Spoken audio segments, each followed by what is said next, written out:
Has Prince Harry been warned by the judge that he will lose his Daily Mail lawsuit? The warning Hazard got earlier on this week is certainly interesting. So I've brought your favourite DC lawyer, John Witherspoon, to break this down for us.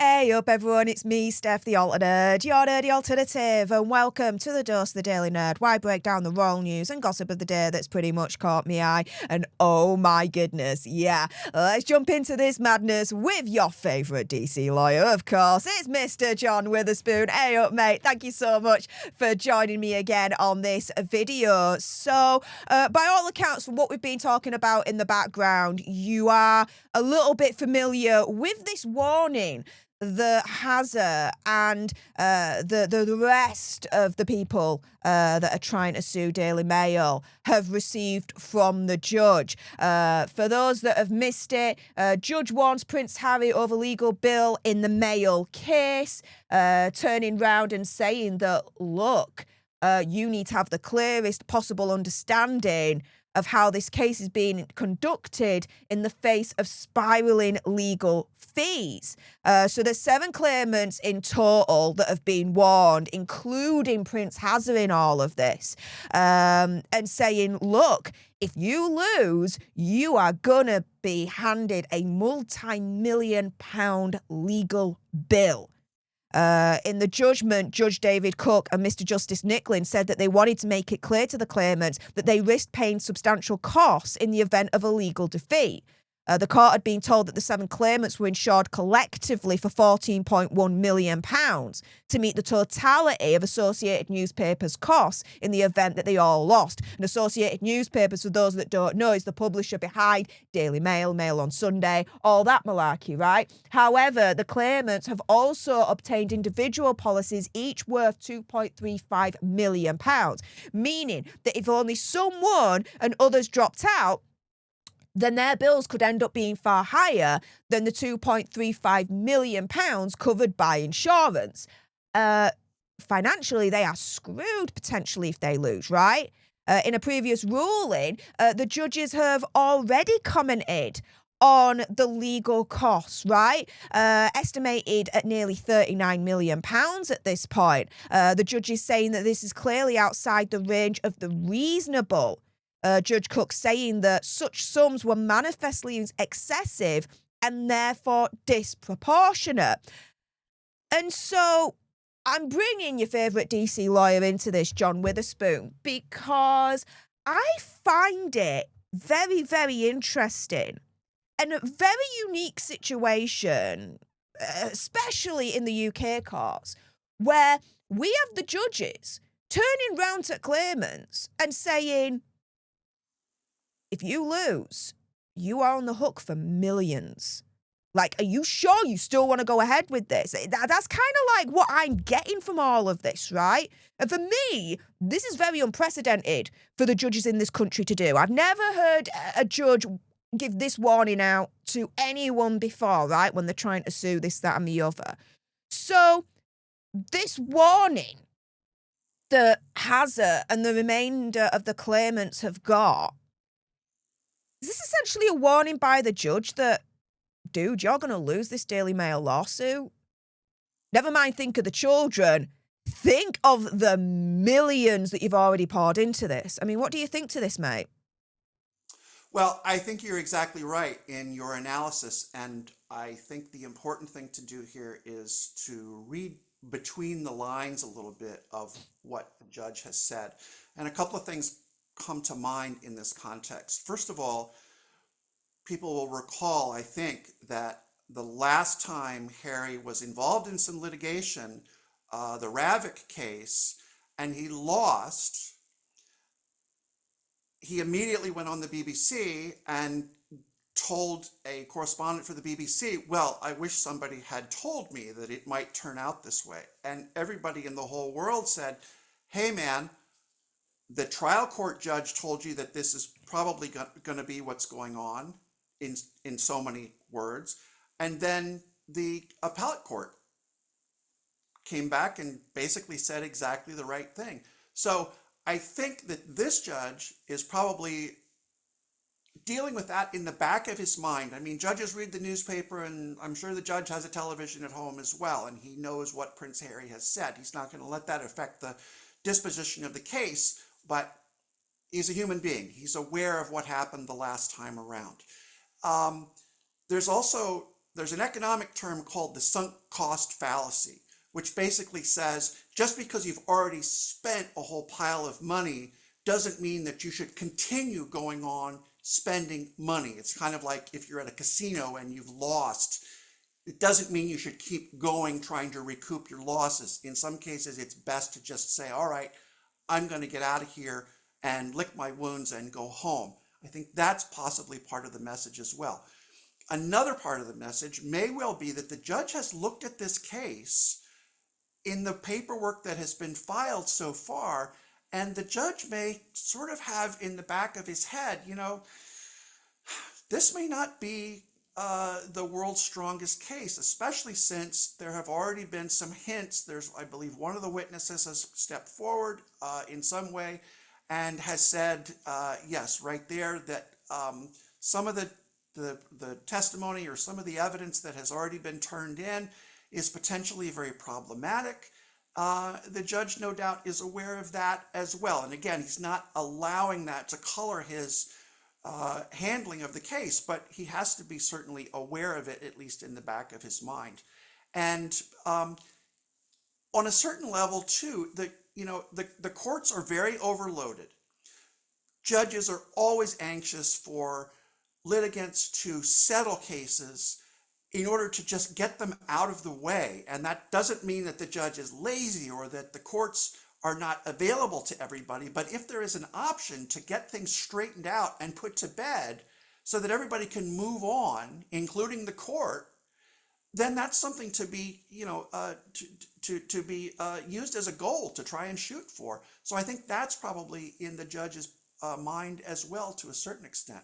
Now, of course, if you've got a character like Harry who's involved, in a lot of cases, you would look at something like this and you would say, okay, let's say there has actually been some harm. We need to assign a monetary value to it.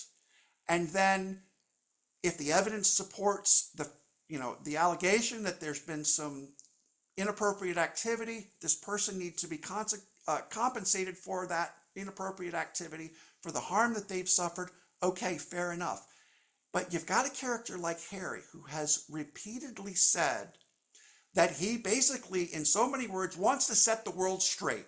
He is going to die on this hill. He wants to slay the dragon, whatever analogy you want to use.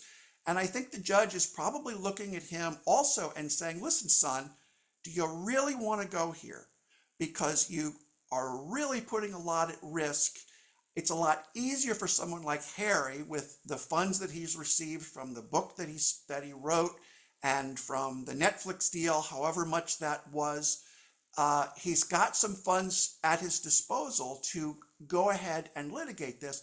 But that doesn't mean it's the old saying, just because you can do something doesn't mean you should do something. And I think that's also part of the message that the judge is probably trying to convey to someone like Harry, who is known to be a little bit hard-headed and a little bit stubborn about things, and potentially not as bright as some other people might be, potentially, allegedly, in my opinion and a lot of other people's opinion. But he may be trying very, very hard to make sure that Harry knows what he's getting himself into, so that there's not a repeat of some of the previous outcomes. Well, this is the thing. This warning definitely is one of those where we may have to look at reading between the lines. Like John said, the judge will have a little bit of a good idea of potentially where he's going to rule on this. Of course, it won't be solidified because, the trial still has to take place, but he will have maybe a little bit of an idea based on the evidence that's already been submitted, this, that, and the other. So Hazza and the rest of the claimants get this kind of warning, right, John? So, Yeah. do you think that based on this warning from the judge and based on the information that we know publicly about this case, do you think that Harry should settle out of court after getting this warning? Not that if he will or not, just that, let's put it this way, if you had a similar client with the exact same circumstances, exact same lawsuit and everything, would you potentially be advising them, okay, you've got this warning from judge, settle out of court. Just settle it now. Yeah, well, there are two options. One of them is to settle, and one of them is just to withdraw. At some point, that becomes impossible to withdraw, and then you have to settle. I'm not sure exactly how that works in the British system, but I would certainly, if I was Harry's attorney, or if I was on his legal team, I would relentlessly try to convince him that not only is this heading in a kind of not so appealing direction from a legal standpoint, but as we talked about a few minutes ago when we were talking about a different topic, this again is not, I don't think, in Harry's best interest to put himself out there, be the subject of worldwide media attention in the courthouse, having the press follow every word of testimony that's given, scouring all the details of all the exhibits and so forth. It just is not a good look for Harry, and that has to be calculated in as well. And as we've talked about on a couple previous occasions, a lawyer's job is not only to look at something from the actual legal chess maneuvering of a case, but also to help the client understand, hey, even if you win, are you doing yourself any favors by engaging in this litigation? And I think that's probably something that is happening between Harry and his legal team, but at the same time, he may not be capable of internalizing that message and processing it and really understanding what he's being told, because as I said a moment ago, he has this martyr complex where he feels like he needs to set the world straight, fix all of the world's ills in terms of social media and in terms of the way that the mainstream media, the newspapers, television, all of that treats him and treats the rest of the world. It's a shame he doesn't have anything better to focus his attention on.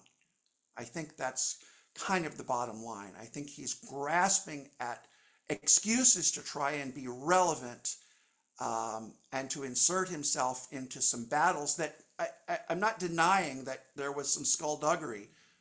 It's well known between some of the papers and so forth, and listening to voicemails and all of that kind of stuff. I get it. But at the same time, I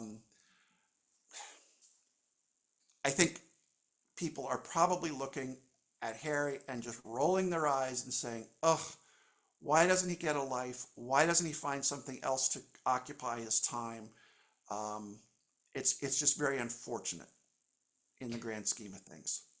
Well, if he settles, of course, I'm going to bring that story to you guys. If he doesn't, and this goes to trial, then this will be going to trial beginning of next year in January. So if you don't want to miss out on any of the updates when it comes to Hazard's suspectedly doomed Daily Mail lawsuit, and I'm sure you don't want to miss out on any of those updates, then make sure you subscribe to join our Alter Nerd tribe here on YouTube. If you're watching on X, make sure you're following me at Stef Alter Nerd. Like, share, comment down below your opinion, conspiracy theory, whatever. I mean, after getting this warning, do you think he should just settle out of court at this point?